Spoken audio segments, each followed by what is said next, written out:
Alors dans cette partie, on va voir les différents types de variables qu'on peut créer et qui nous permettent donc de stocker différents types d'informations.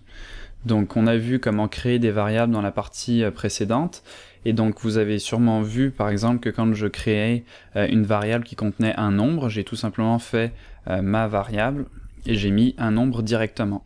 Quand j'ai créé une variable qui contenait mon nom, j'ai mis cette fois-ci des guillemets, comme ceci. Et donc ces guillemets ici nous indiquent que ce n'est pas une variable qui contient un nombre, mais c'est une variable qui est de type chaîne de caractères, donc c'est des lettres, une suite de lettres ici, qu'on met et qu'on définit en fait grâce à ces guillemets. Donc dès que vous mettez des guillemets, cette variable ici est considérée automatiquement comme une chaîne de caractères. Donc pour l'instant, on va se concentrer en premier lieu sur les variables de type nombre, puisque même là, à l'intérieur de ce type de variable, on a plusieurs sous-catégories si vous voulez. En premier lieu, il y a les nombres entiers. Donc les nombres entiers, c'est des nombres positifs ou négatifs qui n'ont pas de nombre après la virgule, donc qui n'ont pas de décimale. Donc ça va être par exemple -1, 0, 1, 2, 3, 50, etc. Donc ça, c'est des nombres entiers. Donc là encore, pas besoin de plus que juste le nombre après le égal, et la variable ici va être comprise comme un nombre entier. Ensuite, on a donc les nombres à virgule, donc on appelle ça en anglais des floats, donc qui veut dire flottant si vous voulez. Et donc des fois ça se peut que vous trouviez l'appellation nombre flottant pour désigner les nombres à virgule. Donc là encore, il n'y a rien de bien compliqué. Par exemple, si je veux faire la variable pi, donc qui est égale à 3.1415, etc., eh bien je peux mettre 3.1415 et là automatiquement cette variable ici va être considérée comme ce qu'on appelle donc un floating point, donc un nombre à virgule, un float. Donc vous pouvez également dire un nombre en fait qui n'a pas de nombre spécifique si vous voulez après la virgule. Vous pouvez forcer en fait un nombre entier, donc 3 par exemple, à être considéré comme un float en lui ajoutant 0.0.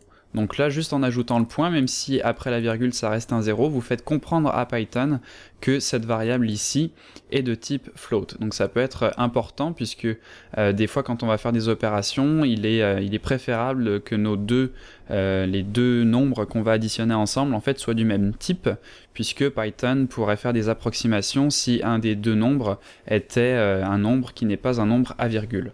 Donc bien attention des fois de faire cette distinction, savoir qu'en ajoutant un point ici, vous faites automatiquement prendre en considération à Python que ceci est un nombre à virgule. Donc ensuite, le deuxième type qu'on va voir dans cette partie, c'est les chaînes de caractères, donc qu'on appelle en anglais des strings, qui signifie donc chaîne. Alors cette fois-ci, donc comme on l'a vu par exemple, je vais dire mon nom, et donc je vais mettre des guillemets pour lui faire comprendre que ceci est une chaîne de caractères. Alors attention, même si c'est une chaîne, on peut bien tout à fait faire une variable ici qui va contenir une seule lettre. Il n'y a pas de problème avec ça, même si on appelle ça une chaîne de caractères, donc c'est-à-dire qui peut comprendre un ou plusieurs caractères, c'est tout à fait possible de mettre une seule lettre ici dans une variable. Vous remarquerez aussi, et c'est là que ça devient un petit peu plus tordu, mais une fois que vous le comprenez, vous allez voir que c'est assez facile à comprendre. Si on met des guillemets comme ça autour d'un nombre, donc si je dis mon nombre par exemple, et que je mets des guillemets comme ceci, ici j'ai bien un nombre, mais le fait de mettre des guillemets ici va faire comprendre à Python que cette variable ici est une variable donc de type string, donc une chaîne de caractères. Alors ça c'est important de faire cette distinction puisque ça va apporter quelques modifications à la façon dont on va pouvoir utiliser ces variables par la suite. Donc je vais vous montrer quelques petits exemples qui illustrent en fait la différence entre faire une variable comme ceci et une variable sans les guillemets. Donc il y a vraiment une différence entre les deux. Alors pour ce faire, on va utiliser Python pour faire une genre de calculatrice, donc très simple, puisqu'on peut faire bien évidemment des opérations mathématiques avec Python. Donc là, j'ai ma variable mon nombre qui est égale à 10, donc un nombre ici, un integer, et je vais tout simplement faire un print pour afficher mon nombre plus 5. Donc là, je fais tout simplement une addition, je sauvegarde ici, je relance mon script, et là vous voyez que ça m'affiche 15, donc logique, puisque 10 plus 5, c'est bien égal à 15. Donc là, pas de problème jusque-là. Maintenant, ce que je vais faire, c'est que je vais ajouter des guillemets, comme ceci. Donc cette fois-ci, je dis à Python que cette variable n'est plus un nombre, mais une chaîne de caractères. Et si je réessaye de faire cette opération, donc d'ajouter 5 à cette variable, donc j'enregistre et je relance, vous voyez que cette fois, on a une erreur. Il nous dit qu'il ne peut pas concaténer une variable de type string et de type integer. Donc vous voyez, c'est pour ça aussi que je vous donne les équivalents anglais, puisque encore une fois, Python ne vous parlera pas en français, donc c'est important de savoir l'équivalent, que string, ça correspond à une chaîne de caractères, donc ce qu'on a ici, et integer, donc ça correspond à un nombre qui n'a pas de virgule, donc cette fois-ci le 5, et donc il me dit qu'il ne peut pas faire l'addition de ces deux variables ici, de ces deux composants si vous voulez, puisqu'ils ne sont pas du même type.